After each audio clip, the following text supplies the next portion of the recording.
In Equatorial Guinea, a spectacle unfolds that defies logic and mocks justice, a corrupt system prosecuting corruption within itself. Those accused of embezzlement are not outliers. They are products of the very machinery now pretending to discipline them. What is framed as a national effort to fight mismanagement is, in reality, a ritual of internal realignment. These are not acts of accountability, but strategic performances meant to preserve the status quo. The structures that claim to combat corruption are themselves built on its foundations. With no independent oversight, no functional transparency, and no civic safeguards, the system merely reshuffles power while maintaining its core logic: impunity for those aligned, punishment for those expendable. Investigations, arrests, and trials become tools of internal control, not justice. Meanwhile, the country's immense natural wealth continues to bypass its people. Roads deteriorate, hospitals lack basic supplies, and education remains underfunded, while lavish properties and offshore accounts multiply far beyond national borders. In Equatorial Guinea, corruption is not the exception, it is the operational mode.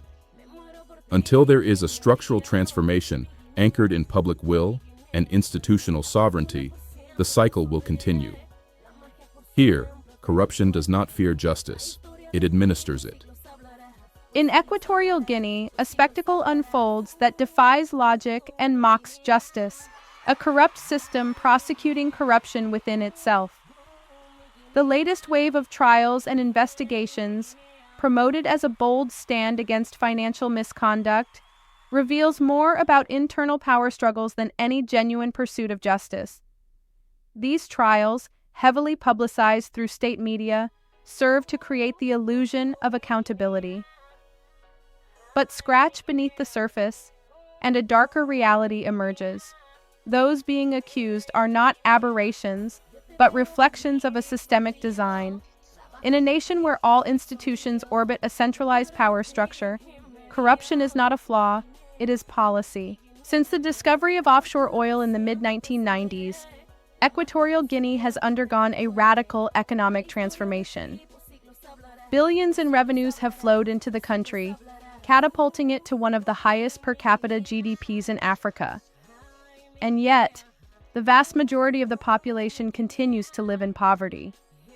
The promises of modernization, development, and prosperity remain largely unfulfilled for ordinary citizens. This paradox is not accidental, it is engineered. The wealth generated from natural resources has not been distributed through transparent budgeting or development programs. Instead, it has been channeled through opaque networks, both domestic and international, benefiting a select few while the national infrastructure remains hollow. Ministries, state-owned enterprises, and banks function less as instruments of public service and more as conduits for private accumulation. Foreign entities continue to invest, extract, and launder capital from Equatorial Guinea, prioritizing profit over ethics. Efforts by external agencies to demand reforms are frequently superficial or short-lived, neutralized by diplomatic interests or corporate deals. Citizens, activists, and journalists who attempt to speak out face repression, surveillance, or exile. Civil society remains fragmented and heavily monitored. The space for dissent is not just limited, it is structurally suffocated.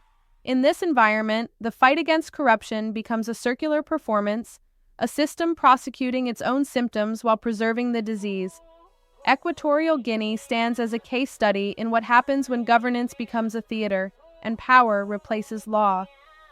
Until there is a reconfiguration of the entire structure, driven by public agency, protected by genuine institutions, and anchored in historical accountability, the cycle will continue. In this nation, corruption is not judged, it governs.